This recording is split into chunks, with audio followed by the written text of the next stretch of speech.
with a man that needs little to no introduction, but just maybe a little bit. Here is Larry Atencia. He is the host, the premier host of the Whatslacking Podcast. That's the Whatslacking Podcast on YouTube. He also has content on Spotify. He also writes, and he also is a thinker and a reader of publications locally and universally. Larry, welcome to the broadcast. How are you this afternoon, this Sunday? Well, thank you for the warm introduction. I appreciate that. I would think that I would need a long and vast introduction since I'm just a bit player in the large podcast ecosystem. But it's great to hear that you are now wading into the podcast waters with the Life Examine podcast. So, yeah, thank you for the introduction. And yeah. Well, one thing that you might not know about Larry is that Larry has, like me, lived in New York and located, he went to a lot of places around this country. Can you tell us a little bit about the places you have moved in this country? Oh, well, I was born in Caracas, Venezuela, to Colombian parents. Came to the United States when I was 7, having lived mostly in Colombia, but also in Venezuela. I moved to Queens, and that's where I lived from 7 to the time I was 19, I want to say. And then my parents moved to Philadelphia, bought a house because it was cheaper. I went to a state university in New York as a as a cheaper option, SUNY Oswego, for a year, and I was not doing academically well, and I knew that I needed to get out, so I transferred to Temple just to do better, and was a commuter. I was I was very into partying from the time I was maybe in 13 and up. And so living on campus around other New York City kids in a desolate farm town in upstate New York was not a good mix. So, when my parents moved to Philadelphia, I was like, what, that's a better option for me to pursue my studies and take it seriously. And I started commuting at Temple, graduated. Once I graduated from Temple after having rectified my ways and doing pretty well academically, became a little bit more serious about studying, doing homework, pursuing a more intellectual life, which had always kind of been my personality, bookish and just enamored with the world of ideas. I didn't know what I wanted to do after graduating from Temple. I graduated with a degree in philosophy and history. I was thinking of maybe doing, graduate studies, getting a PhD. That seemed a bit too removed from my upbringing and reality, and the fact that, as a matter of fact, you just don't make a lot of money was also sort of a part of me hesitating to go down that route. Sorry.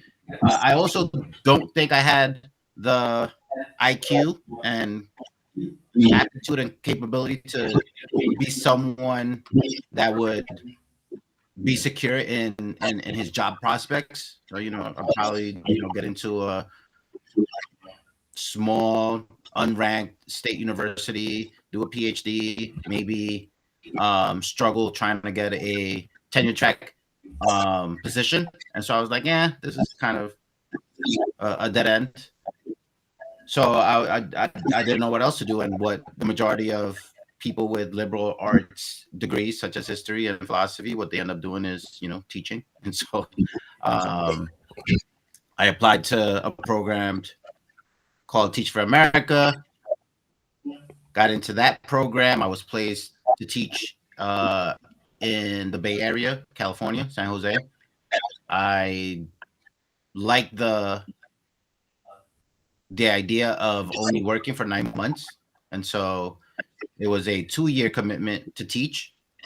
I was thinking of maybe doing just 2 years and then moving on and maybe trying to determine and figure out what it was that I wanted to pursue in terms of career. But I aside from being a little bookish and a pseudo intellectual, I'm also kind of lazy and don't necessarily like the idea of having to wake up early and go to work every day. And so teaching was allowed me to only work 9 months out of the year, which was good for me. And it also gave me a good sense of doing something positive and helping out children who in those years, I believe, needed better education and teachers who looked more like them in order to reach their potential. And so it was a combination of a missionary zeal to help Black and Latino children with the perks of having 3 months off as a teacher that made me want to stay teaching. And I said, okay, I'll just make the Bay Area and California home. Stayed there for 10 years. And then I moved back to Philadelphia after meeting my fiance and the mother of my children. Ladies and gentlemen, we're listening to Larry Atencia of the Whatslacking Podcast. That's one word, Whatslacking, not lacking with the G at the end. And the Whatslacking Podcast features a casual, in-depth conversations with various guests focusing on personal growth, relationships, creativity, and modern life's challenges. He can be found on Spotify and Apple Podcasts, and shows that cover topics including career, health, societal shifts, and emotional development. At the end of the show, you can look at the links located on the descriptions panel under this. Larry, you mentioned that you liked the idea of a 2-year commitment when it came to, you took 2 years to get certified in education so you can work with children. Is that correct? No, the program that I was a member of is called Teach for America, and they recruit college graduates who didn't go through the undergraduate education program to go into low performing majority minority schools, and because they are usually graduates from elite universities, the premise of the program is that they'd be better suited to giving the education to kids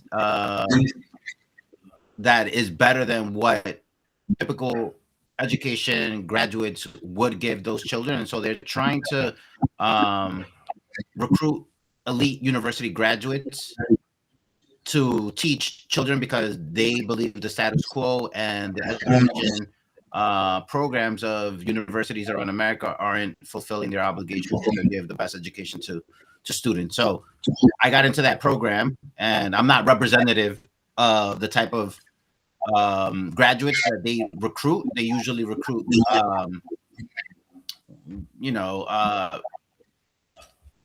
people with leadership, ambitious ideas, with the idea of getting into elite status, high status, elite professions, lawyers, doctors, politicians, and they take that 2-year hiatus before going into leadership roles in American society.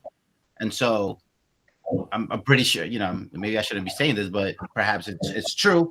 We'll never know. But I was a Latin Black kid from a state university, and they probably needed to diversify the group of people that they recruited, and so maybe I was just a token member. But yeah, usually they recruit from Ivy Leagues, elite private schools, elite state schools, and ambitious, driven type A individuals who usually end up being uh, doctors, CEOs in the corporate world, lawyers, etc. Matter of fact, one of the senatorial candidates, the Democratic candidate for Senate from Texas, is a Teach for America TFA alum. And of course, Larry knows that because he is a well-read individual. Larry, you mentioned Black and Latino as students that this program kind of focuses. And you said you wanted to work 9 months, but I think you were being a little humble. You also, I think there's part of you that has a heart, an interest in this particular demographic. Is that correct? That is correct. I like I said, I grew up in Queens, and one of the things that happens and you were a part of my podcast as well. We had a really in-depth conversation around growing up in New York City, going to public schools, and our experiences and our history as Latino, but also Black individuals, and how, at least speaking from my end, I saw that the level of academic performance from Black and Latino kids was very low. And I was trying to wrap my head around the idea as to why that is, why the achievement gap. The achievement gap was a term that was prominent in education in the 2000s and to 2010s. And I wanted to play a part and contribute to the closing of that gap that existed between white and Asian students and Black and Latino students. And I thought that my experience as a bookish, academically inclined kid who somehow, in some way, lost his way a bit, would be important, because I think I didn't have at that time, I didn't have the teachers, I didn't have the communal support, I didn't have the role models, I didn't have the representation to, and as a matter of fact, there was sort of a energetic pushback against using big words, against reading, against pursuing the intellectual academic life, scholarly life. And so I wanted to push back against that, what I saw as a internal anti academic cultural trend within Black and Latino public school students. And so I was like, if I could become a teacher, if I can get into education, if I could just present myself as someone who is coming from a working class background, someone who went to public school, someone who didn't have many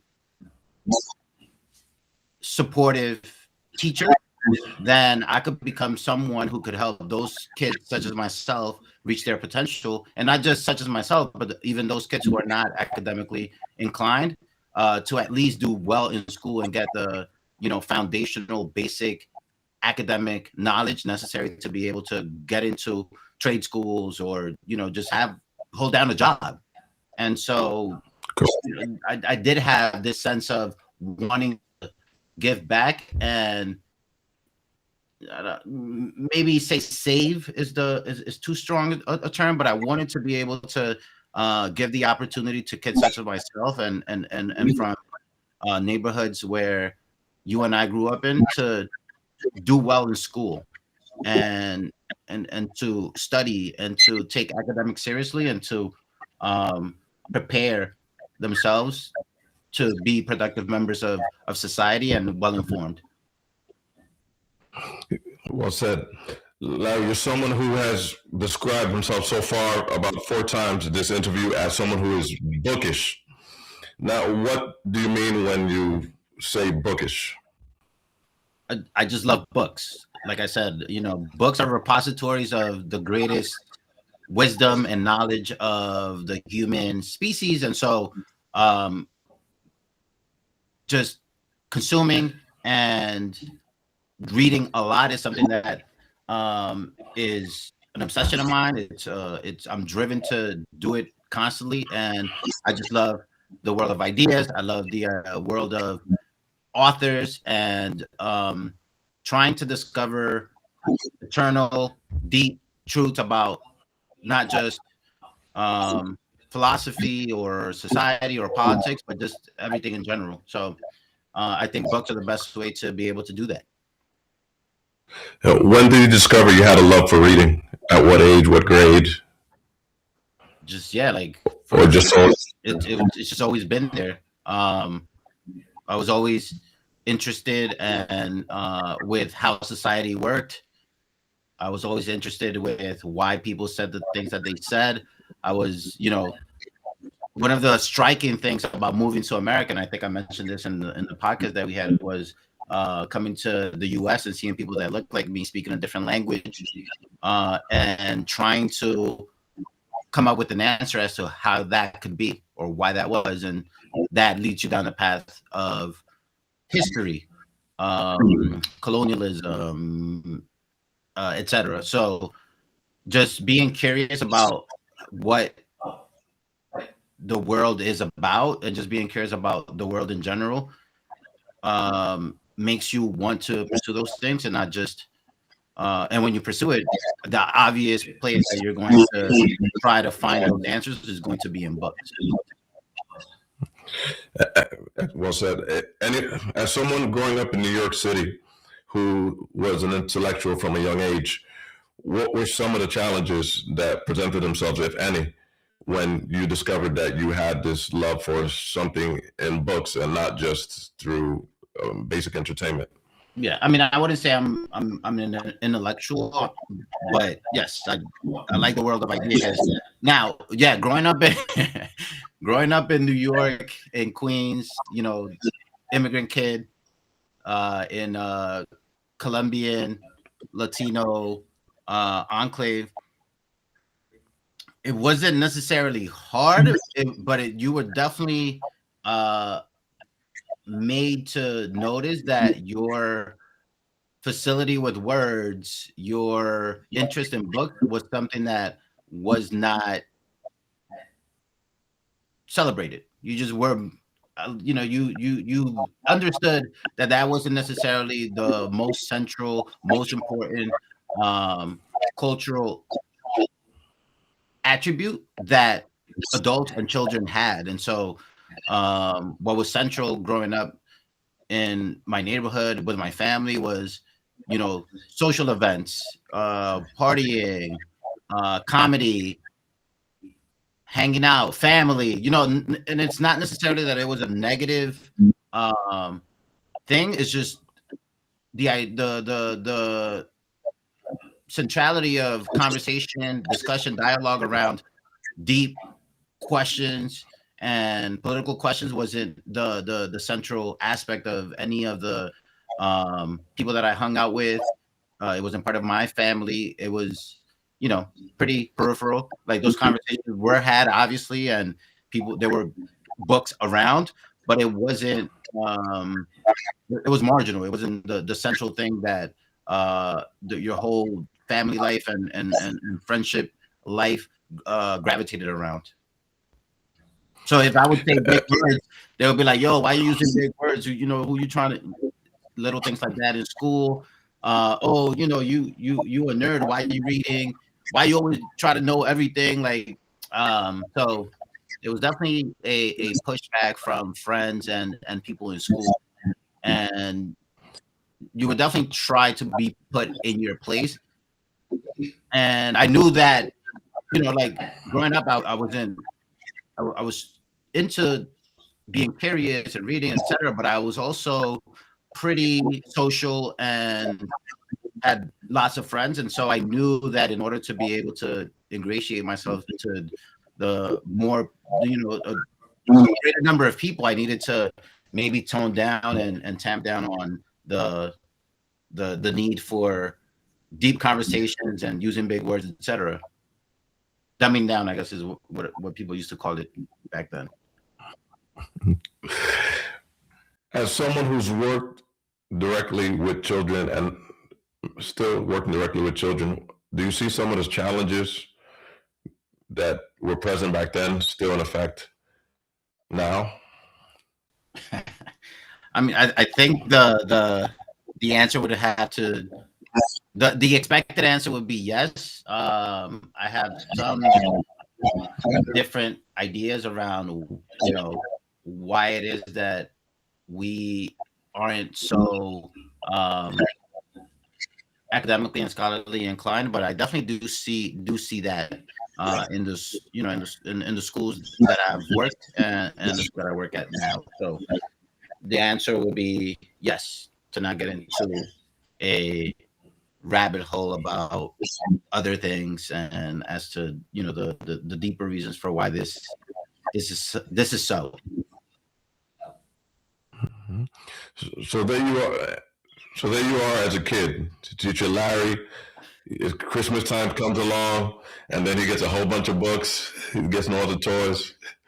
What are some of your top authors or pieces of literature that are out there that you would recommend to someone who? No, go ahead. Just if someone wants to get into reading, or just this is a book that you read and you could not have imagined going through life without having read this book. Yeah. Before I answer that question, my parents were not buying me books. It was not a household full of books. As I was trying to say, my family was not bookish at all. I don't think I ever received any books or any recommendations from my parents. My dad would bring the Spanish language newspaper every day. El Diario, La Prensa. I don't know, I'm sure you remember that. And I was also pretty regular as well. So my dad would bring the newspaper home and I would start from the back. And that's because that's where the sports section was. And so I always started with the sports section, and then I would make myself to the front.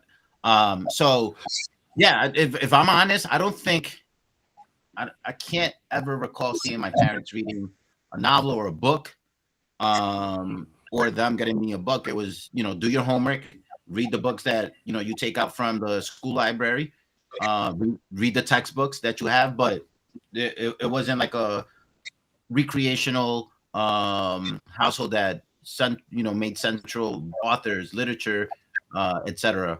So I was reading a lot, but they didn't make fun of you or put you down for reading either, right? Or did they? No, I definitely not. I do think there was a disconnect, with both of my parents about my personality and what they were used to, and sort of expectations. So I do think there was a bit of a like I said, disconnect between what they expected, assume, and just were used to, and me being a little bit more talkative and questioning about certain traditions, ideas, what they were saying. And yeah, I think there was a lot of friction around just my personality and being kind of a know-it-all, and then being just more traditional, regular, Catholic immigrant parents. And my dad was a construction worker, so that was another thing where I think for him was maybe wanting his son to be a little bit more stereotypically masculine in that Latino macho way, and me being just kind of like I just want to read and watch sports and read books and talk about what's happening in the world, and him being like okay, like I'm not necessarily as interested. Yeah, I don't think that was a thing in my household. It was more of a thing in school, and just me discovering authors and books at the library and at school. I remember, I don't know if you had this same experience growing up, but after school, instead of going home, my sister and I would go to the local library and stay there until our parents came home. And that was another place where I felt well and at home, just being there, usually playing around with the kids and but also finding enough time to take out books, etc. Now, in general, in terms of just like recommended authors and books, that was a long preface introduction, but whatever.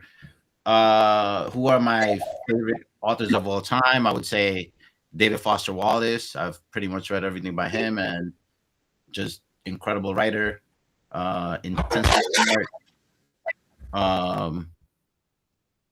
And you can just see the growth in his writing between a more narcissistic, solipsistic idea of, hey, look at me, I am literally genius level intelligent, and trying to grapple with more intense philosophical existential questions about the meaning of life, religion, being a good person, ethics, etc. So I love him.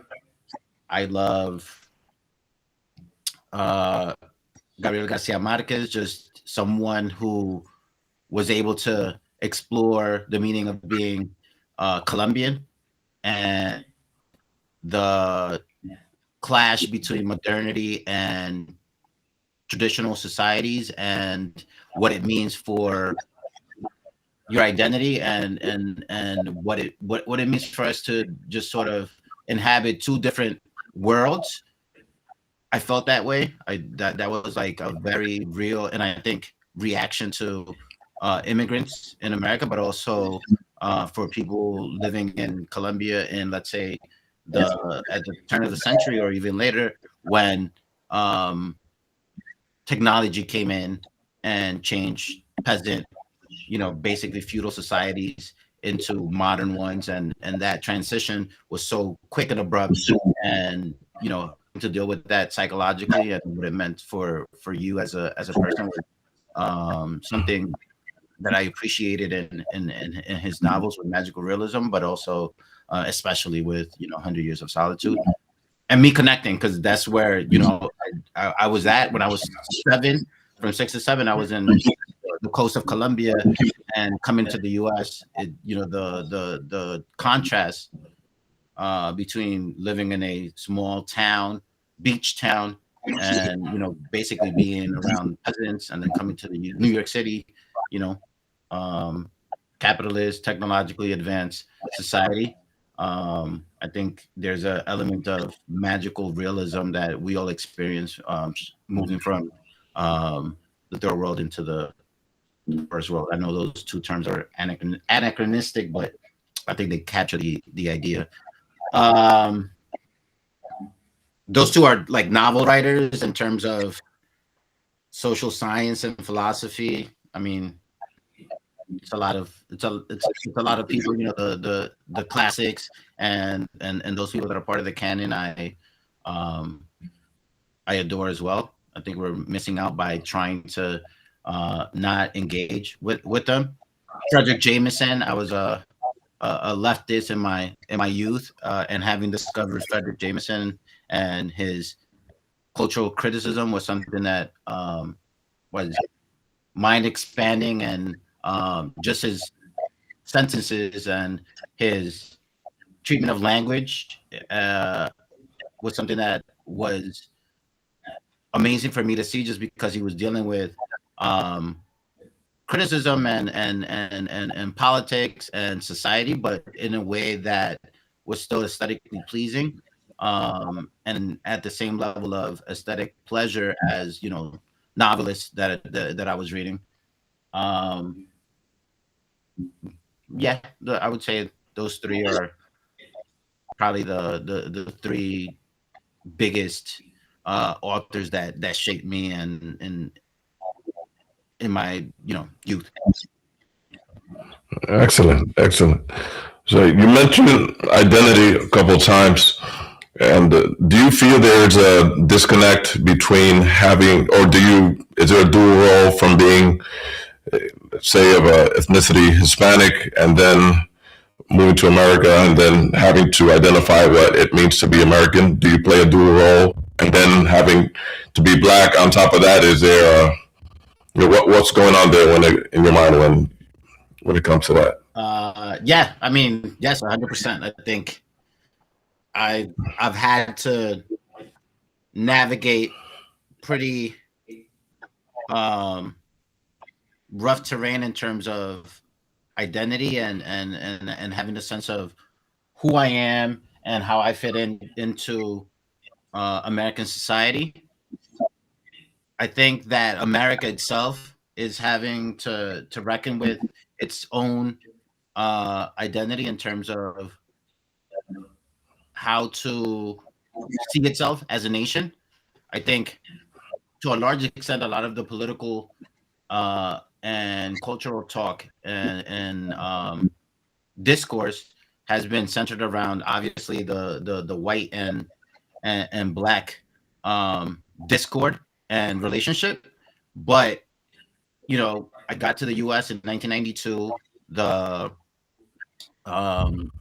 Immigration Act of 1964 opened up global immigration to the United States, and I think that we were never able to shift our discussion around identity and race and culture to the fact that it's not just a discussion around black and white relationship, and having to come to the US where the dominant narrative was around white, black, African American discussions, and feeling that as a non-black or white person, you needed to sort of choose sides.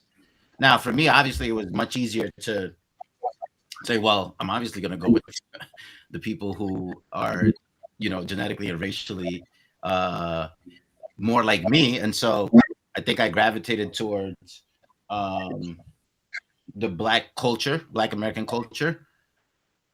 But obviously, knowing that I was Latino and, being Spanish speaking, you also had a sense that even though the larger political and cultural discourse and conversations were around this American internal question around black-white relationships, that there was something else that wasn't being talked about that was starting to emerge. And in Queens, it was so diverse, and you just started seeing the fact that the discussions and pretty limited racial conversations around being black and being white was kind of passe, and we needed to move on because I went to Flushing High School, and Flushing was Korean and Chinese, and I started seeing just the rise of Asian immigrants and how they were successful and were able to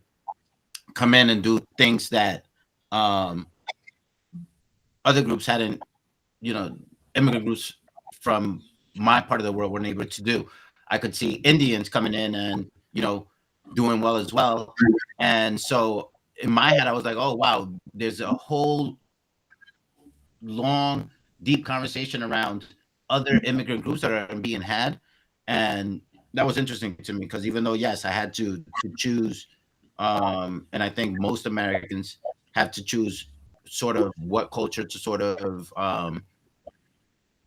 move and become more fluent in, a larger group of immigrants were starting to create their own. And so I think when I was maybe around in high school, Latinos became the dominant minority group in New York City, overtaking African Americans. And, even though I looked, I am black, it also meant that there was just a lot more diversity in the Latino community, and made you ask questions around, well, what is the dominant identity factor? Is it ethnicity? Is it language? Is it race? And asking those questions, I don't think was as salient in the 1950s or the more homogeneous white America that existed, where black people made up 15% of the population, and they were basically the only other minority group, just because Native Americans were tiny demographic group in reservations, and there was basically, even in the 1950s, very tiny amounts of Mexican Americans and Chinese. So just that explosion of immigration forced, I think, the country to have conversations around what it means to be an American, what it means to be black, what it means to be an underclass, what it means to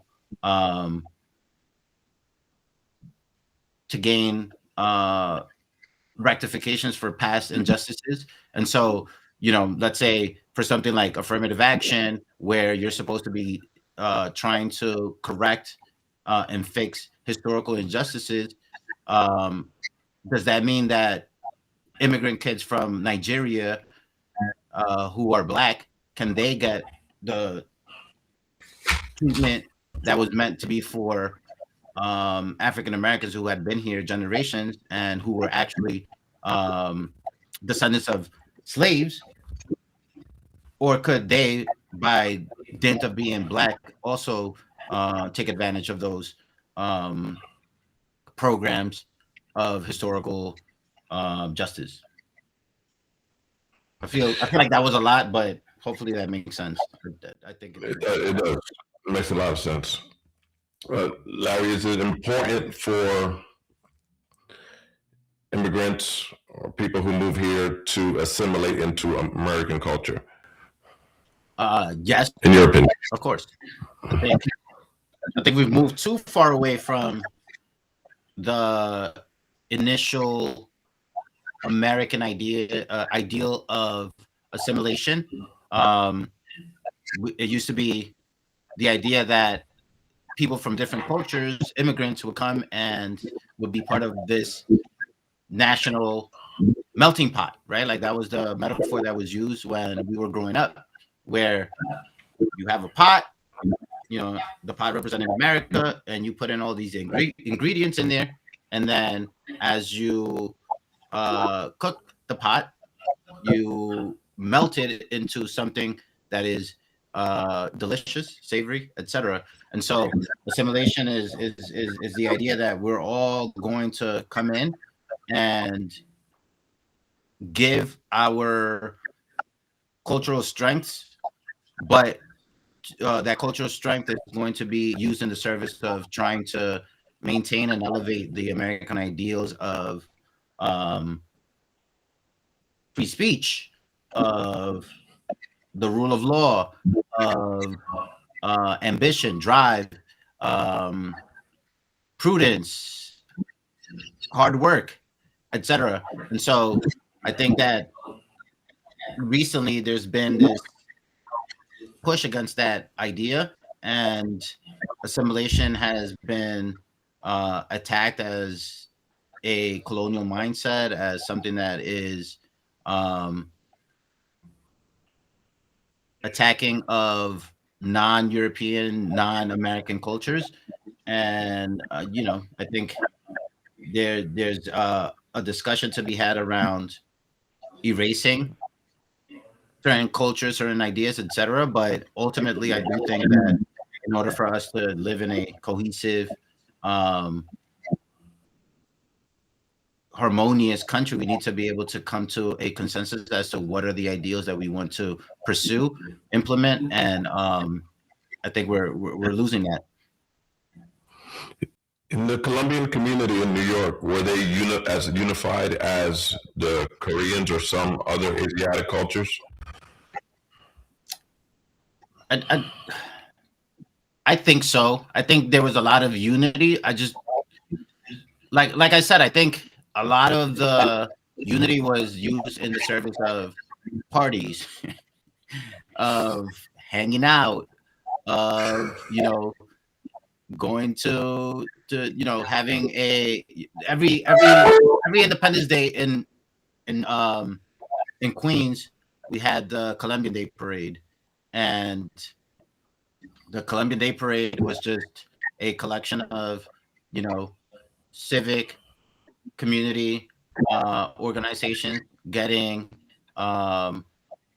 artists to come and perform, and it was just a big party. So I think I think there was a lot of unity to get parties, to get hanging out at the park, um, e- event spaces, but perhaps a more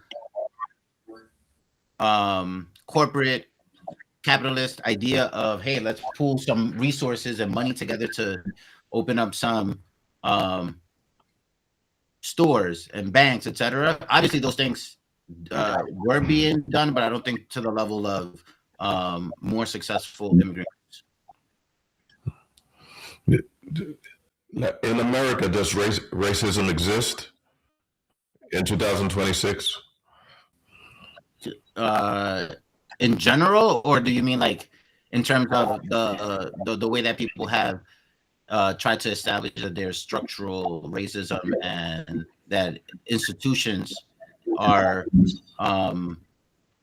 discriminatory towards Black and Latino people or non-whites? Or do you mean just in terms of individuals having ideas around race that would make them stay away from certain people?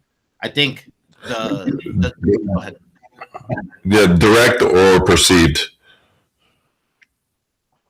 I think there is racism from individuals. The structural institutional version of racism, I think, is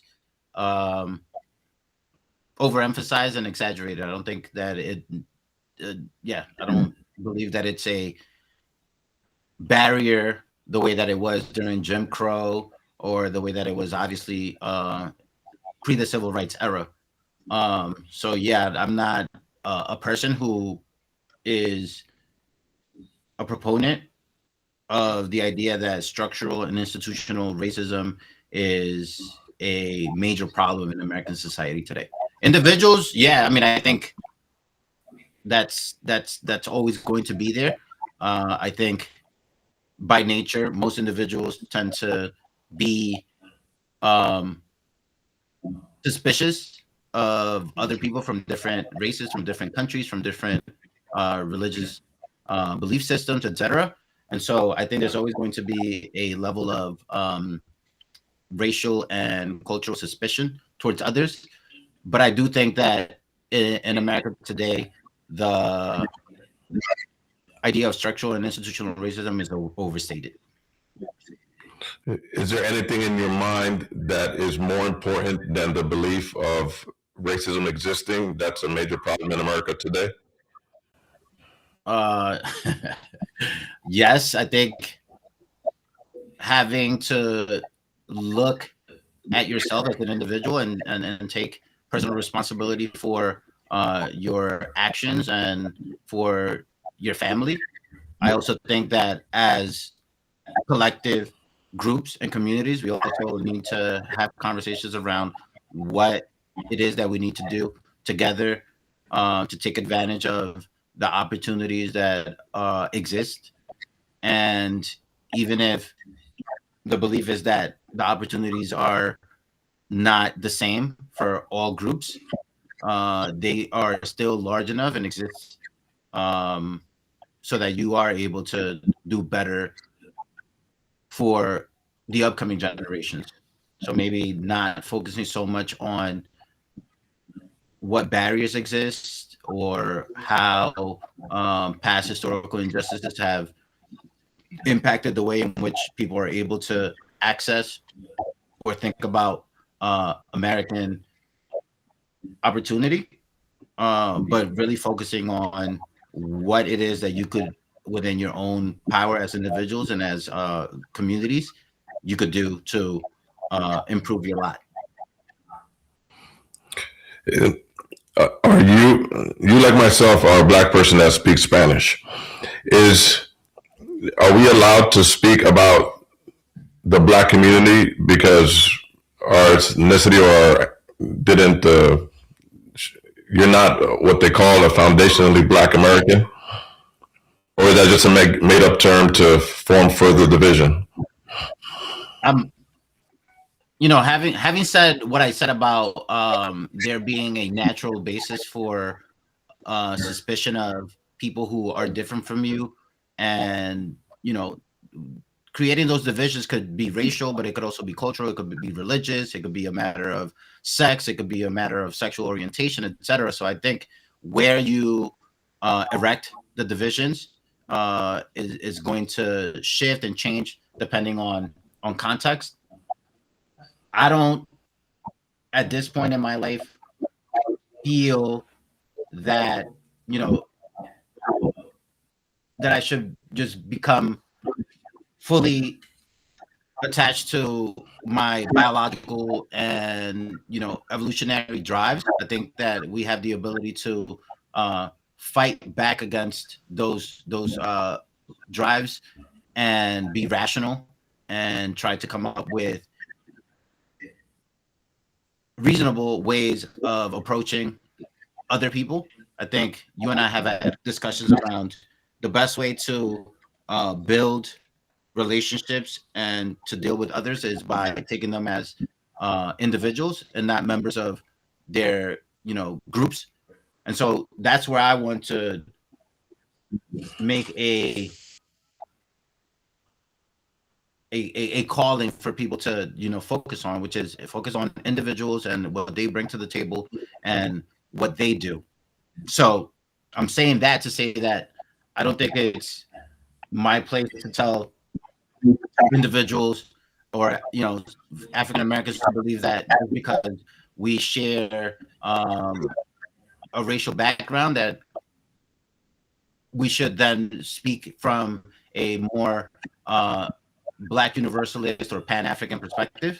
If they think that their identity as African Americans who speak English and who have a legacy of slavery within the continental USA is the important way in which they want to pursue group cohesion or group interest, then I don't think it's my place to tell them not to.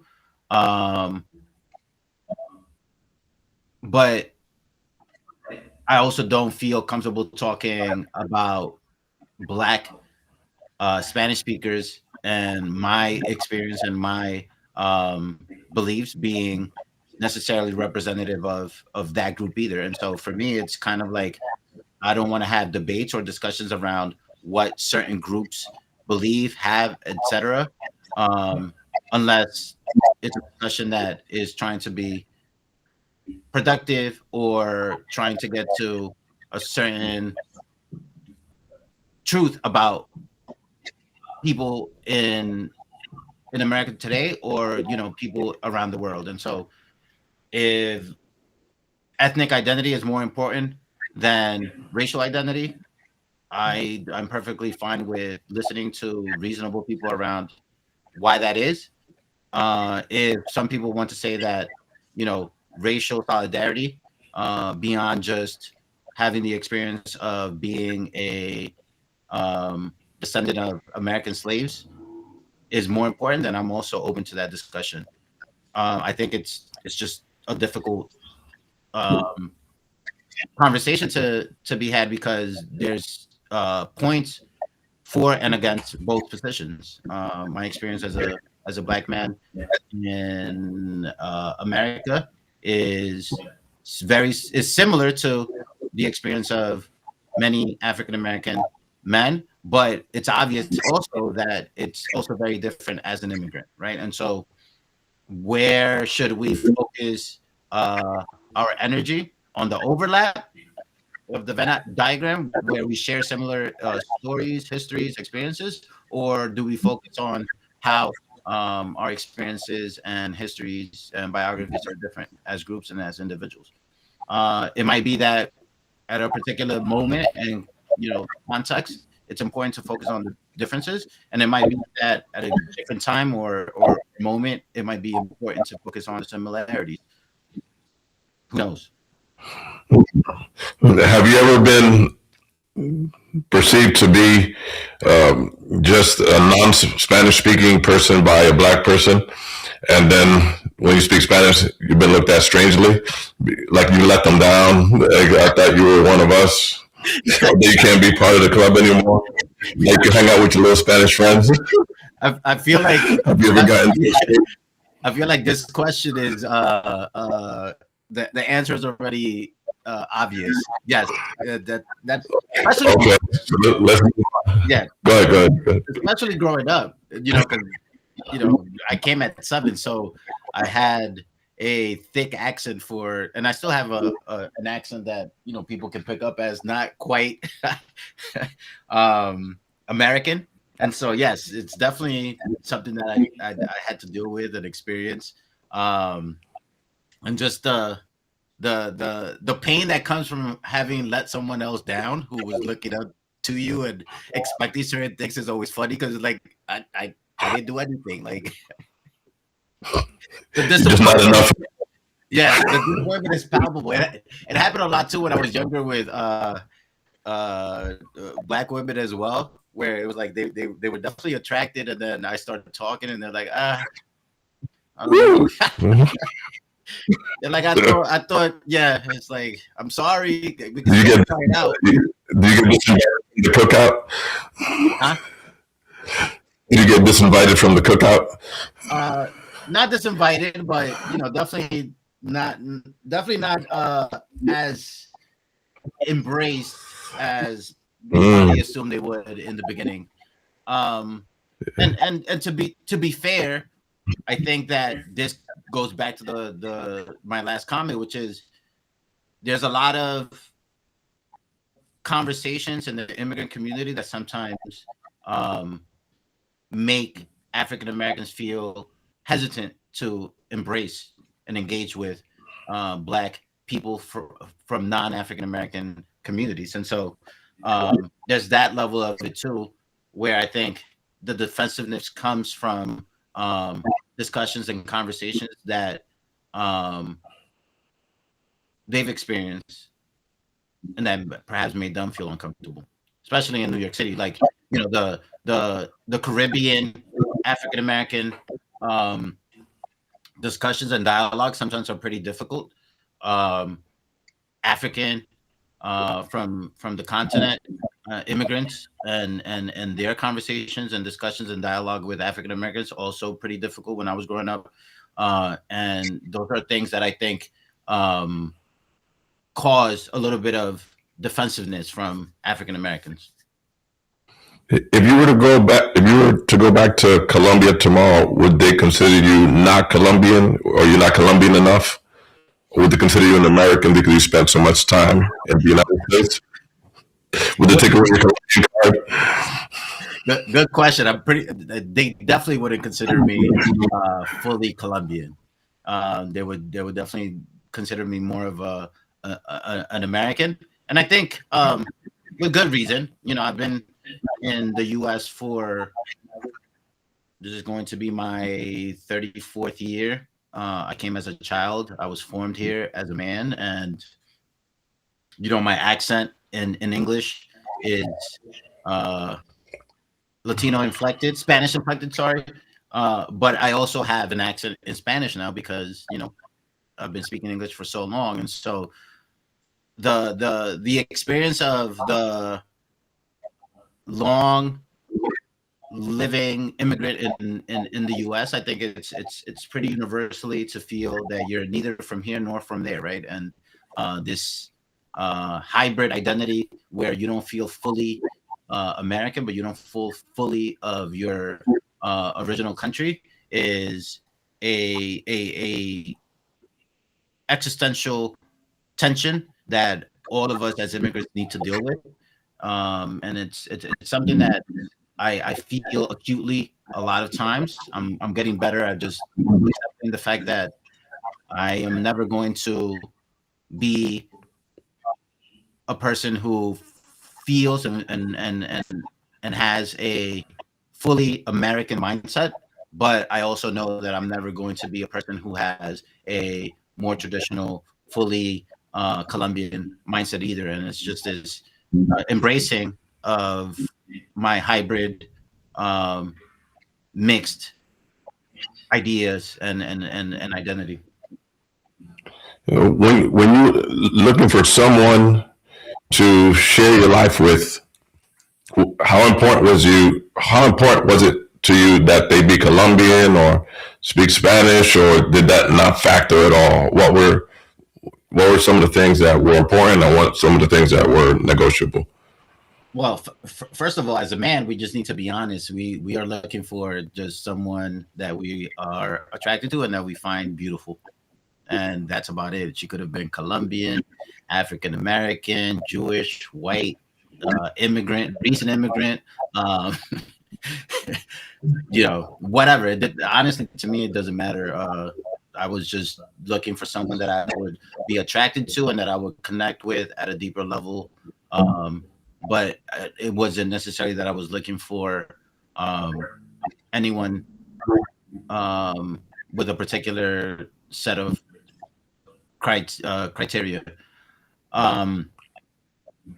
Yeah, I mean, during my college years, I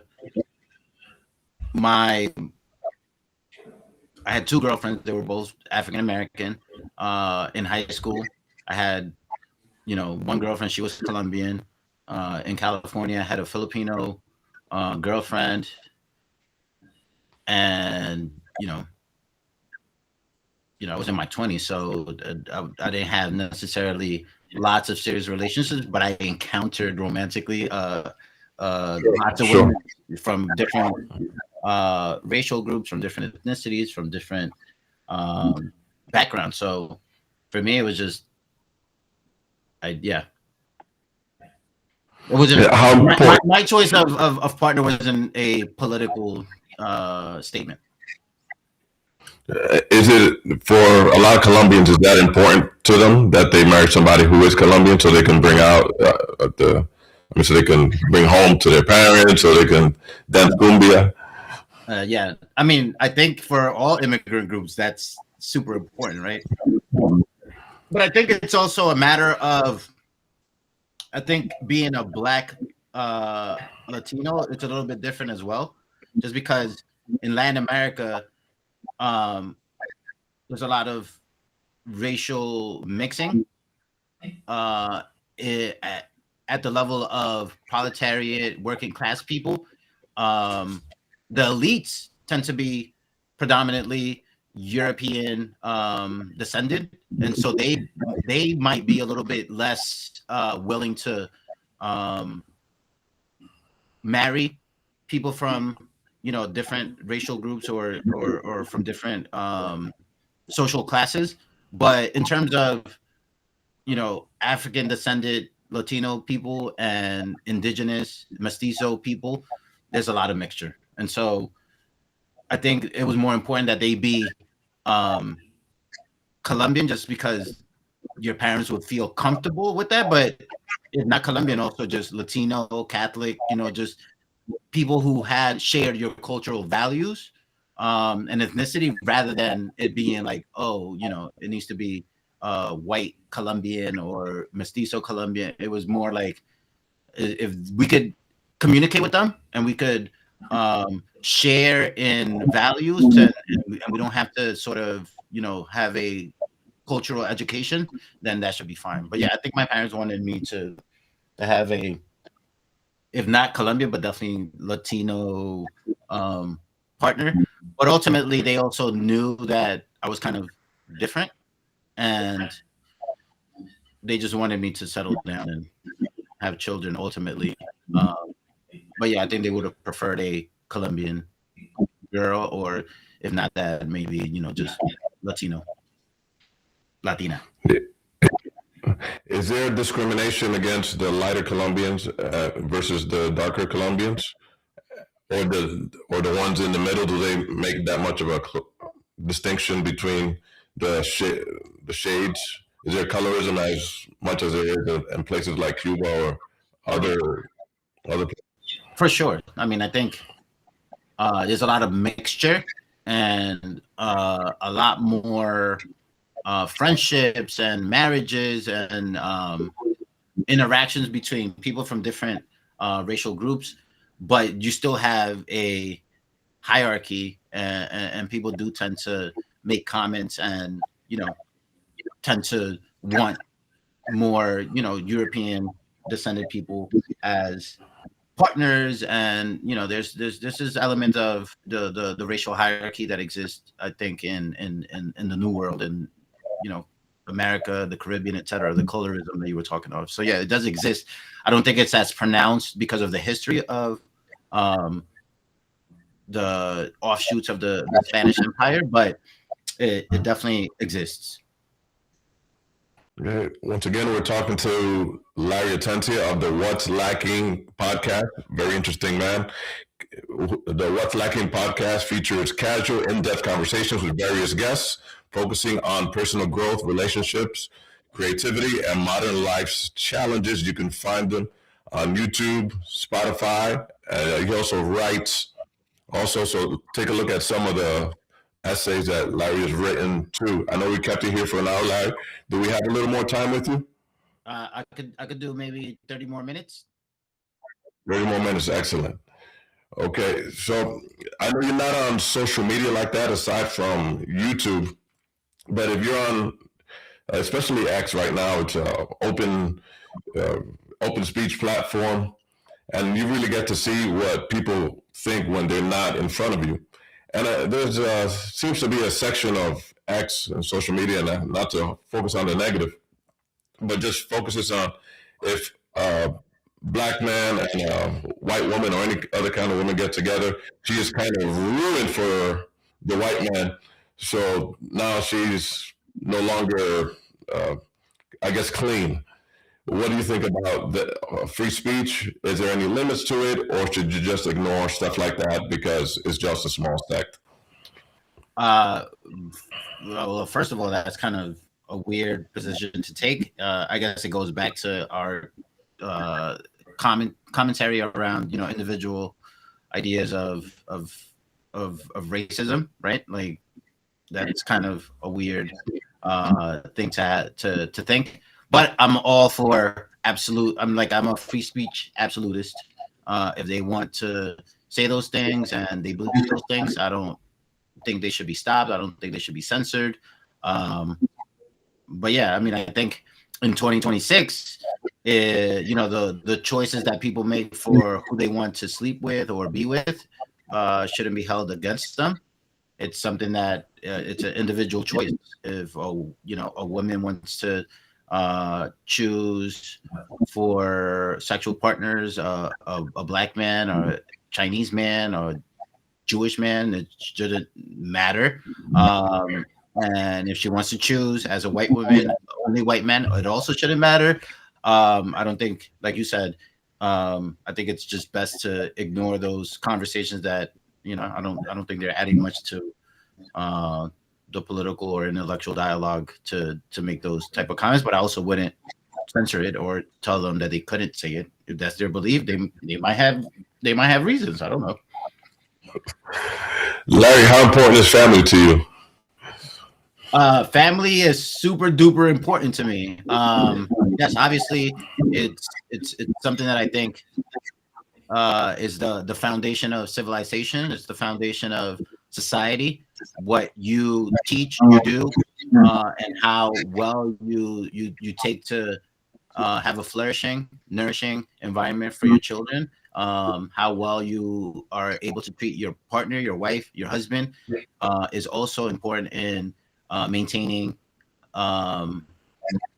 society and civilization and what we have today. So I think politics and the continuation of the best positive and beneficial things of society start with family. So it's education, it's more morality, it's ethics, it's learning to have discipline and steel yourself for the hard and difficult decisions that come with raising a child and being in a relationship with a woman or a man. So I think family is important because it teaches you as an individual how to make decisions that are going to impact the larger society and community. And it's also important, obviously, because the children and the next generation are um, important for the continuation of what we have, and teaching them and educating them is what's going to lead to how we continue this fragile thing that we've created here in America and in the world. What are the top three lessons that you've learned so far from being a father that you did not know before going into fatherhood? First lesson, patience. I think as a younger man, I thought that a person's a person's intelligence, a person's personality, a person's identity could be malleable, and that it was plastic, and so it could be easily molded to become something that you thought was better, or that fit into our ideas of success. And what I've realized is that once you have children, you realize that a lot of who they are, what they are, is coming out of it's just genetic. It's just ingrained, innate, and to try to engineer changes is very difficult. And so, because that a lot of the personality and a lot of the inclinations that they have are difficult to change, you become more patient. Obviously, there's still enough space for you to be able to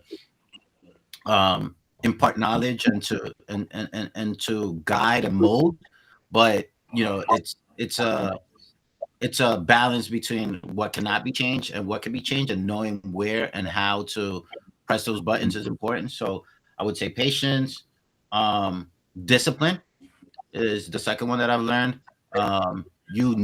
That your children are seeing what you do, and they're paying attention to that way more than what you say. And so being a role model and demonstrating and representing to them the way in which you think they should act has been really important for me. And so in order for me to present the type of person that I want them to be, I had to become more disciplined and become a lot more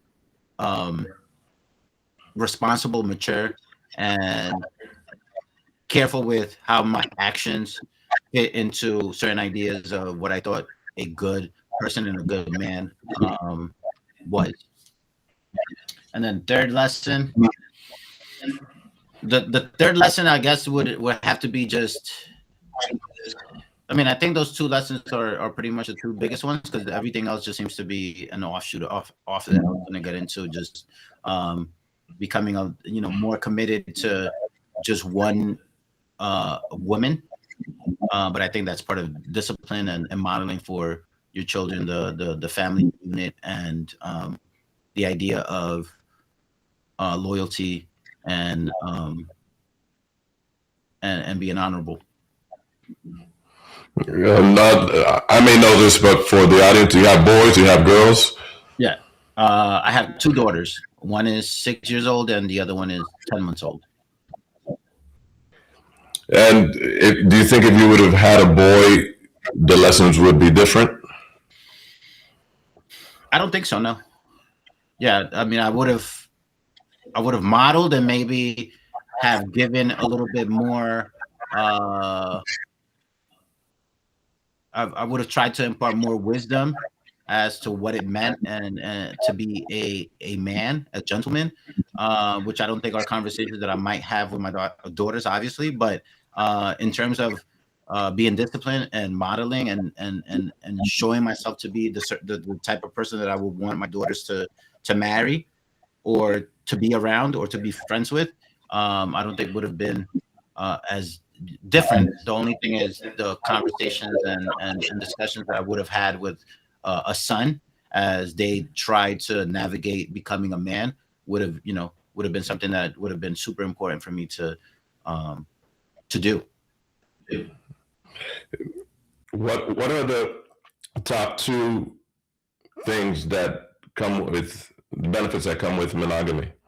Because most of society right now seems to be pushing towards polygamy, whether it's secret or whether it's obvious. I think monogamy makes the man a lot more committed to the family and to the family unit. You start doing things and channeling a lot of the energy that you would put into romantic conquest into more productive things in terms of internal intellectual development, in terms of financial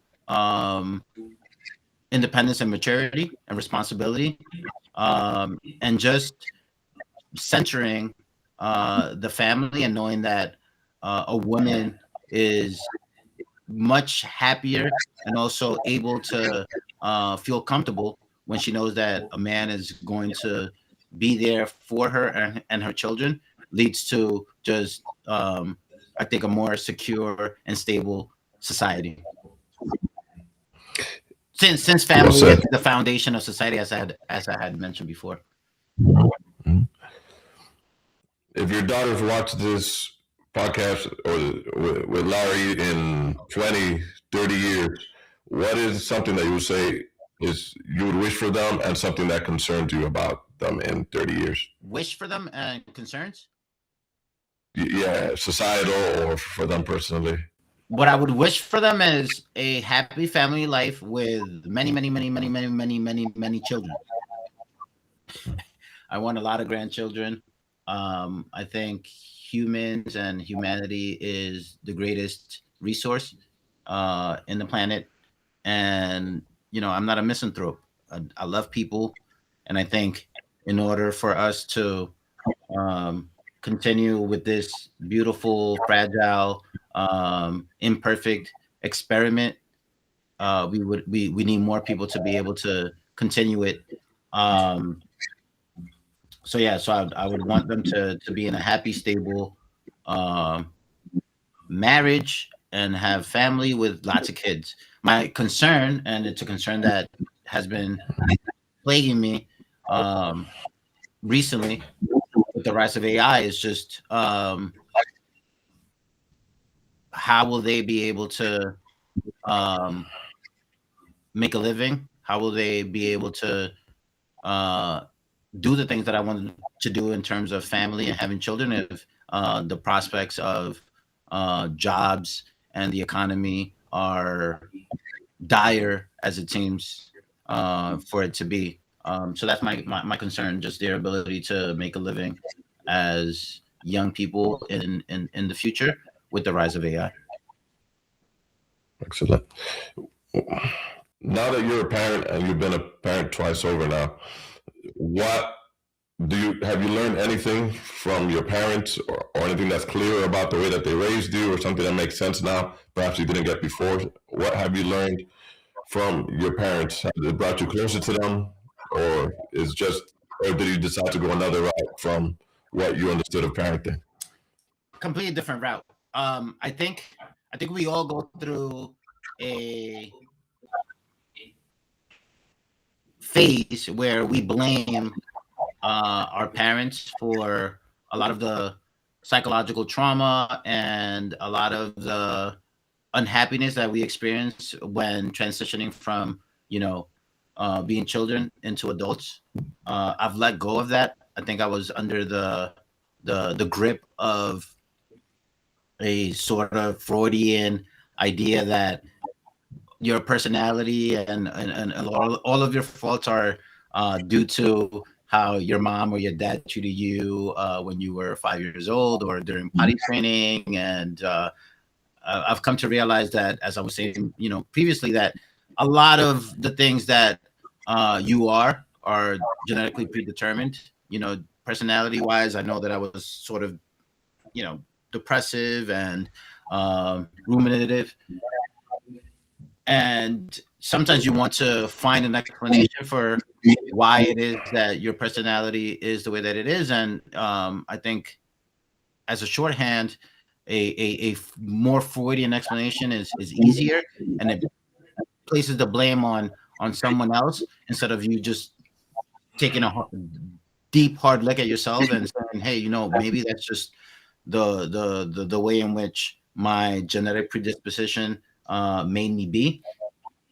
And so I feel that my parents, based on their resources, based on their mindset, based on their upbringing, based on their religious and beliefs, that they did the best that they could. And I think just the fact that my mom and my dad were able to say, you know what, we are going to immigrate twice, migrate twice out of the places that we are, so that we could try to have a better life, demonstrates that they are, even though they're not intellectuals or bookish, or didn't raise me in a way that maybe would have been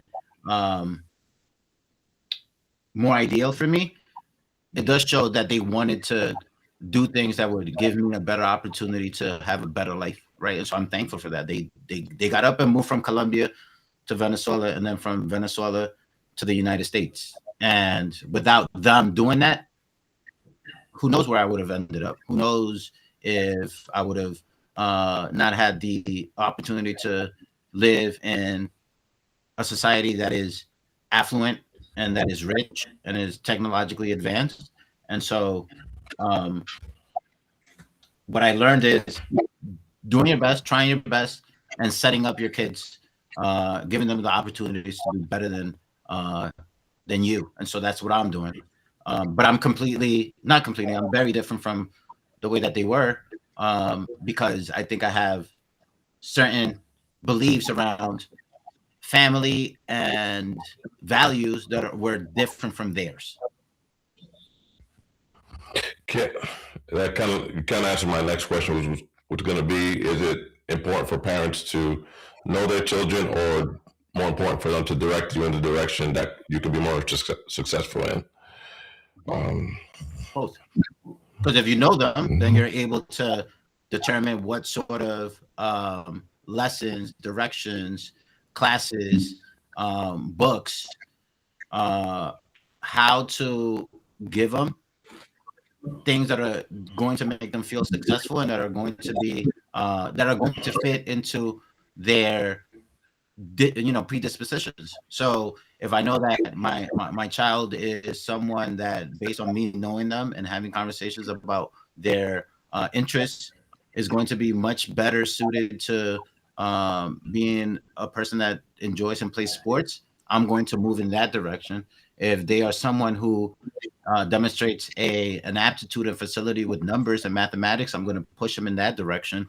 If they are more artistic, literary, you give them the tools to be able to reach their potential based on demonstrated aptitude. And so knowing your kids is going to give you the best way of pushing them in a direction that is going to make them feel successful and truly interested. But if you don't know them, you're just going to be like, well, my kid needs to, play sports because he's a boy, and that's what my dad and I did, and he's going to be a football player. And you might ignore the fact that he's showing aptitude toward acting and being creative. And so, or vice versa. Who knew you more, your mother or your father? Say that again, sorry. Who understood you more, your mother or your father? If you could say any. Yeah, I don't think. I had a better relationship with my mom. I don't think she understood me though, and my dad for sure didn't. I don't think. Yeah, I don't think there was much understanding there. There was definitely love. There was definitely support. There was definitely the idea of, oh, Larry is definitely someone who is into ideas, but in terms of knowing what that entailed in terms of parental responsibility. I don't think it was something that they, thought of. It was kind of like, my job and responsibility is to make sure that you have uh, a home, so we're not divorcing or separating. You have food, you have a roof over your head, you have clothes, and that's it. We're giving you a moral education by taking you to church and giving you the teachings of the Catholic Church. But aside from that, it wasn't it wasn't necessarily trying to have the most effective, efficient, rational parental style that would be able to push me in the direction of meeting my full potential. Did it? And it sounds like they came from that generation too. That was like, children are to be seen but not heard. Exactly, and that was something that I got in trouble a lot growing up because I was verbose, I was talkative, I was questioning a lot of received dogma, religion, societally, etc., traditions, and I got hit a lot, and I didn't really care. I know my sister hated getting hit and was traumatized over it. For me, it was kind of like, yeah, I crossed the line. And by crossing the line, there are consequences. So I never really resented my parents for the physical for hitting me, but definitely they struggled with me in terms of having a more traditional mindset about how children should be.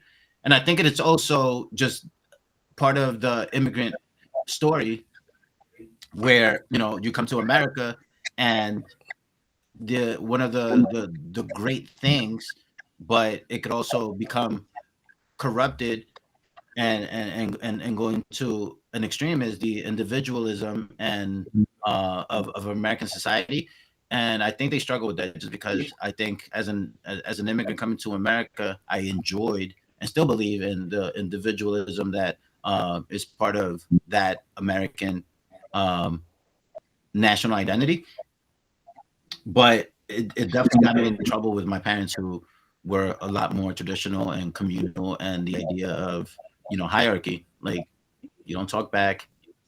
You are very formal with how you speak, how you talk, things you say at the dinner table, and you don't question them.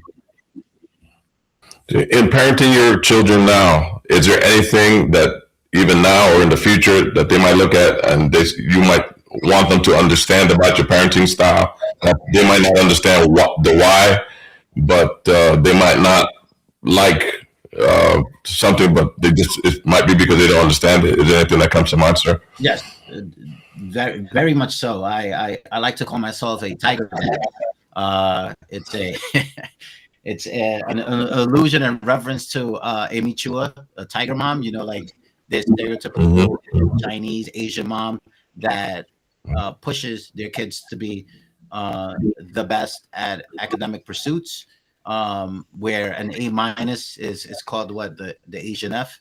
And I'm very much of that ilk. I think for me, having children, I wanted to emulate and copy, like I was saying before, successful groups. And so I've been studying what makes certain minority groups or just groups in general in relation to others around the world successful. And I am definitely pushing my kids, and this might be for naught. They might in the future tell me, Dad, you were pushing me to be this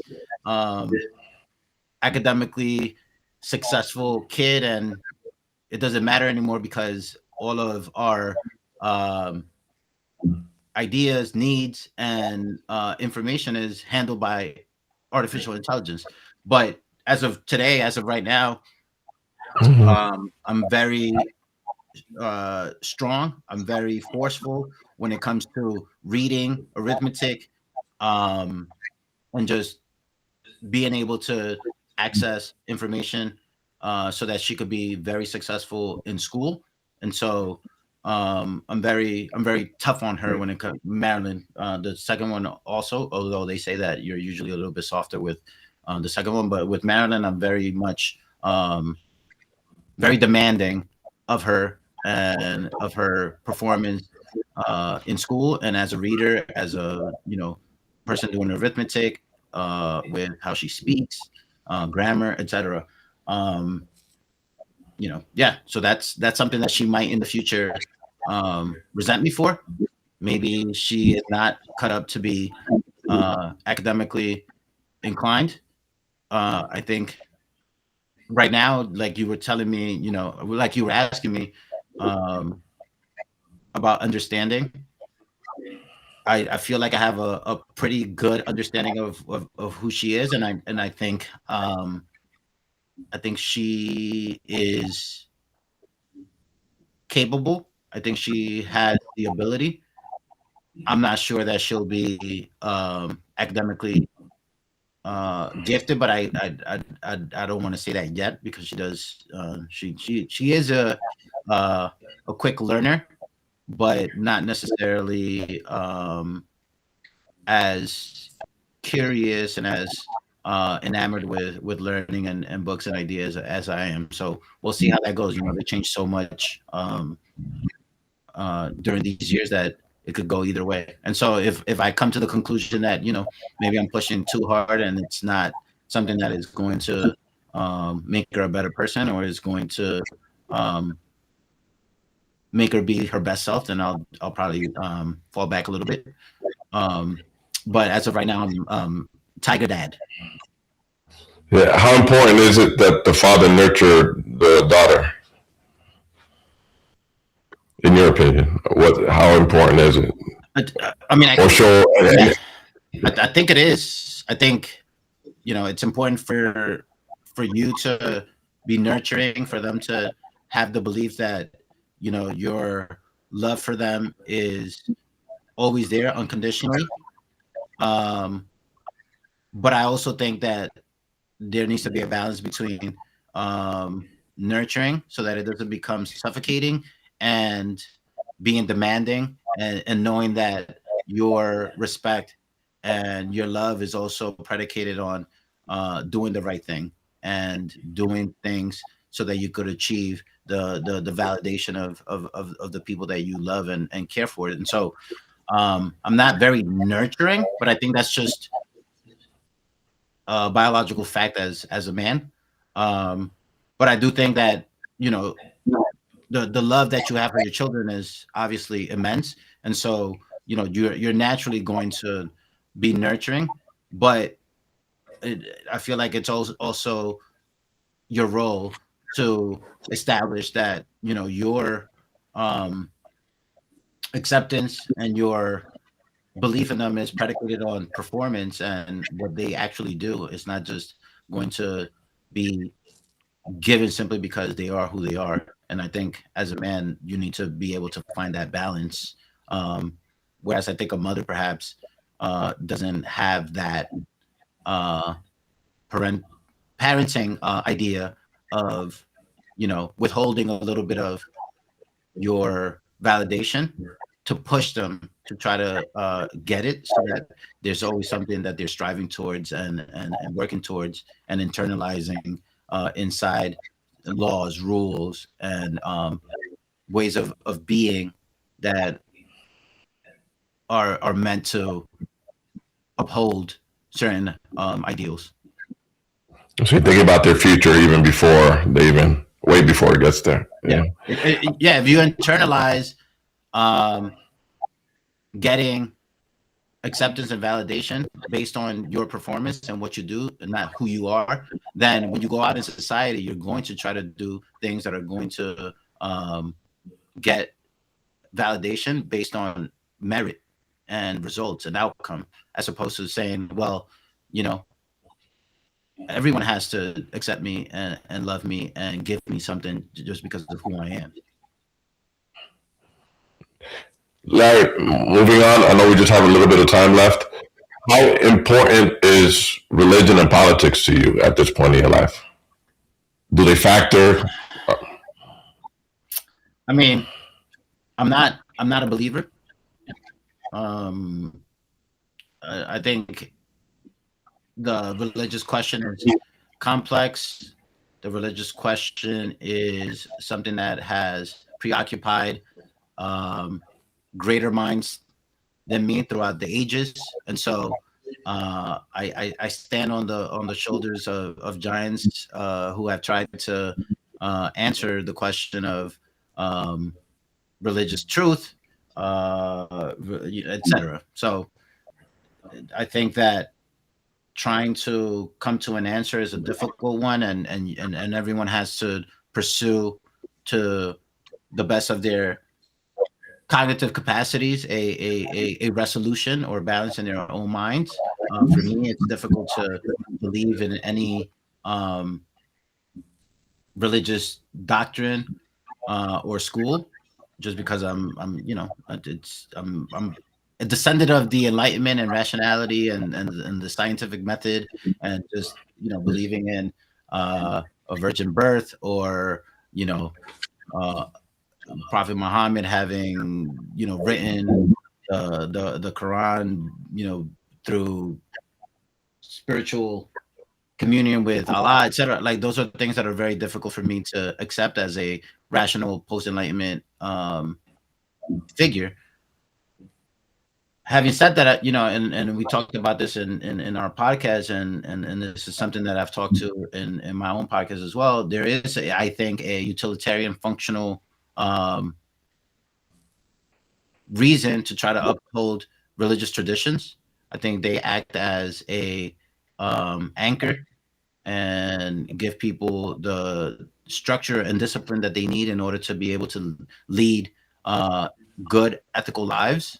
Um, and so it seems a bit arrogant, but it's not for me as an individual, because I feel like I have the intelligence and intellectual capacity to be a good person without um, the religious framework. But for the vast majority of people, I would say that it's necessary for them to imbibe, internalize, and be taught religious teachings for them um, for there to be a cohesive, harmonious, um, ethical dimension to societies and civilizations. Um, with politics are not very important to me in the sense of voting, or in the sense of being part of a political party. Um, I'm pretty anarchist slash libertarian in my beliefs today. Um, I want to celebrate and go to bat for ideas of free association, ideas of individual growth and self development, and um, I think once you're able to fully realize yourself individually, then cooperating and working with other people becomes easier, and you are able to then create better things because it's a collection of fully realized, intelligent um, individuals working towards a particular end at a particular moment. Um, in terms of political questions, I do think they're important. I read a lot, and I have opinions on everything that happens, and on history, the development of political parties, political ideologies, et cetera, et cetera. But in terms of how much I take as part of who I am as a person, and how important it is to believe in them, and how tribal I am, not very much. Do the religion? Do people look at you strange when you say that you don't have a belief in God or a religion? No, no. I think most people nowadays really don't have a belief in, like, a true um, belief in the same way that, let's say, uh, Catholics in medieval times had a belief, or the belief that Muslims in the time of Muhammad did, or that like Persians or Zoroastrians did, or whatever, right? Like, I think science, rationality, secular society and civilization has become so dominant that most people, even when they say they believe, I think it's a leap of faith rather than something that is truly inside of them, a you know absolute true belief. I think people just justify it to themselves and they convince themselves of it, but ultimately, I don't think there's this belief in the same way that true believers had before the Enlightenment. So I think most people don't get surprised because it's just part of American, Western, secular society to not be believers. Even if you do go through all the rituals and motions, I feel like a lot of people who go to church and who are members of churches do it for the happiness quotient, like the community, this the happiness that comes with it, and the sense of belonging that makes you feel a lot better than being a atomized individual, unrooted to anything else, and the enemy that Weber was talking of when there's a lack of community connection.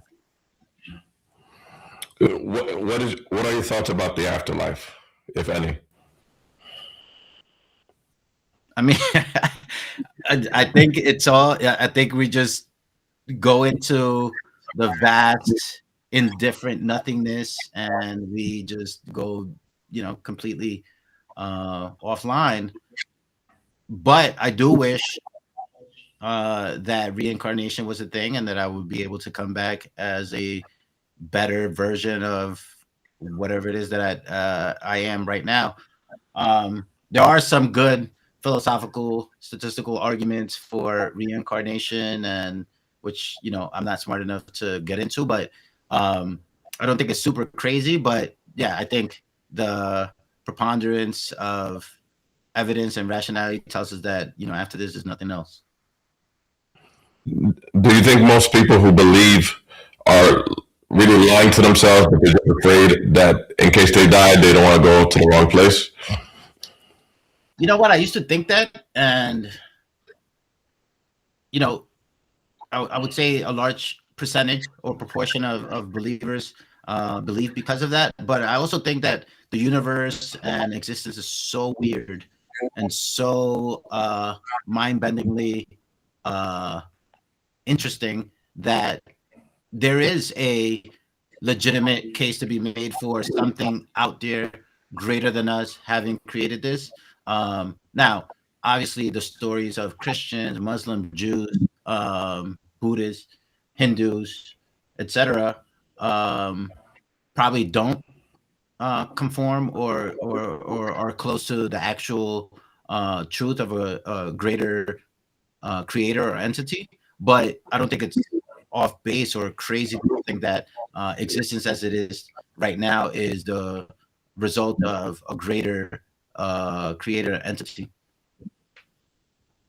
Larry, we're nearing the end of the podcast. I'm going to put you on the hot seat for the last series of questions because we've got a little bit over 30 minutes, but that's fine. I think we have proved why Larry has a podcast called Whatslacking, because he obviously is not short for thought or insight on a vast amount of topics. But the Whatslacking Podcast is featured Larry's, Larry Atencia's own podcast, which talks about personal growth, relationships, creativity, modern life challenges. And this is, again, we don't take a lot of time to consider that what people are thinking just by looking at them. But obviously, this is not somebody who is new to thinking. You ask him about anything, hasn't been stumped once.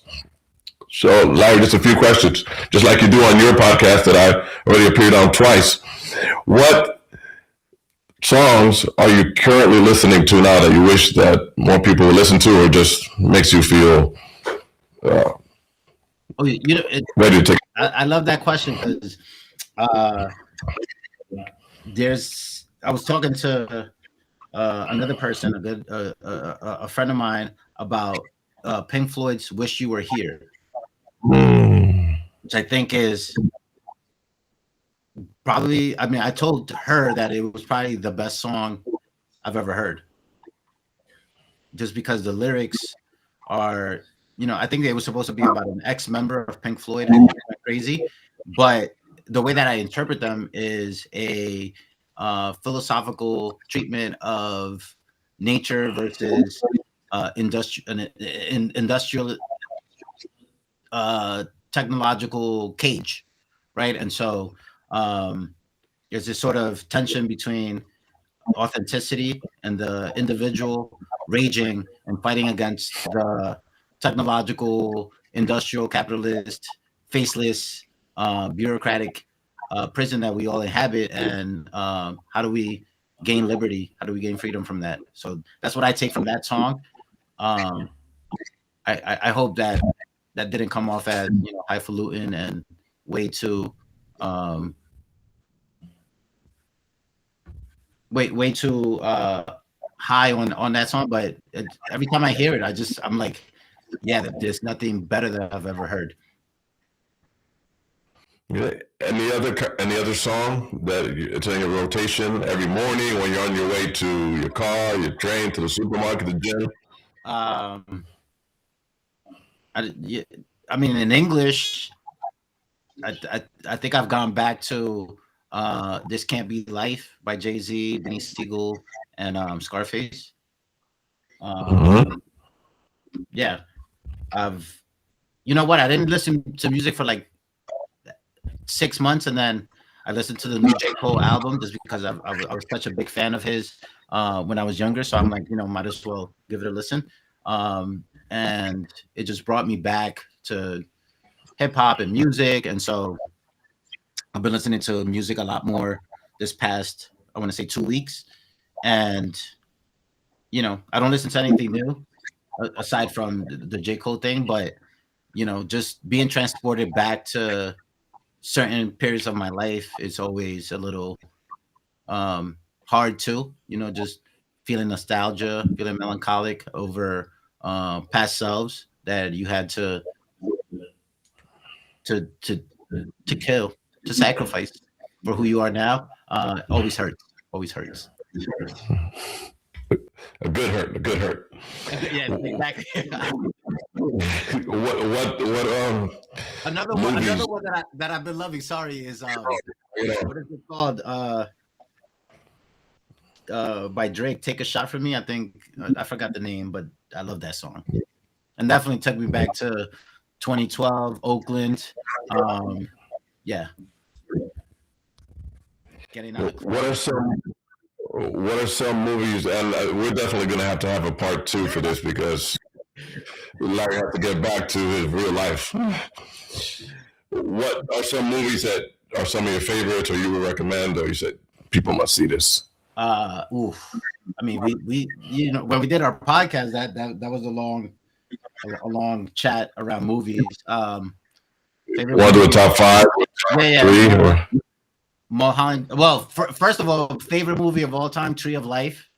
Terrence Malick is just probably my favorite director of all time. He had a brief interlude where he was doing movies that I wasn't necessarily too fond of, but Tree of Life, The Thin Red Line, The New World are just absolute classics. A lot of religious, philosophical depth to all of those movies, and it makes you, especially Tree of Life, makes you grapple with family, with fatherhood, with doing your best, but also being limited, and just the shortness of life, and the shortness of how much you could give to people that you love and how you could hurt them. And so Tree of Life is definitely my absolute favorite. I do love Fight Club. I haven't seen that in a while, but every time I've seen it, I'm like, this is the reason why I love it. Mulholland Drive by David Lynch, who just passed. Love those. I mean, those 3 are probably at the top of my head. Those 3 are probably my favorite. The Odyssey by Christopher Nolan is coming out this summer. I'm excited about that. Interstellar is an absolute classic. I think he caters to a certain masculine sensibility that has been lacking recently. So I enjoy that. But yeah, I mean, I'll give those 4. And any parting words you would like to say to people who are watching you from your podcast to this broadcast, or anyone, a message you want to deliver to the world as we create a new world, Larry's new world? No, I just want to say I appreciate you having me on. I've always told you that I appreciate your mindset. I appreciate your commentary. I think that this podcast is something I look forward to listening to. Not this episode, but just in general, your Life Examine podcast, because I feel like your commentary and your way of dealing with engaging people is something that is sorely lacking, and it's also very intelligent, very and emotionally attuned. Thank you, and that's been the same thing he's saying about this. You could easily say about it. His podcast. We have to get more people to watch, and we hope to see a lot more episodes. And people, when you come into Larry's podcast, just have something to say. You see, he's full of knowledge. He's full of information. Just be ready. Don't come with the same fire he comes with. He came with today, and that's the Whatslacking.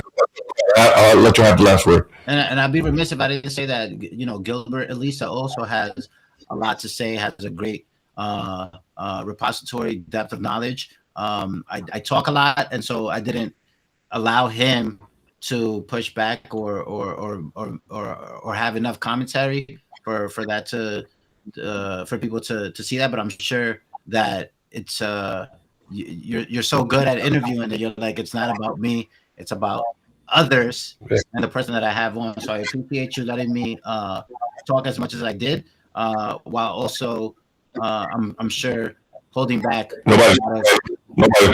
comments and critiques that you might have had to some of my answers. Thank you very much, Larry. See you next time. See you tomorrow. Very smart, man. See you. Take care. This has been a Gilbert King Elisa production.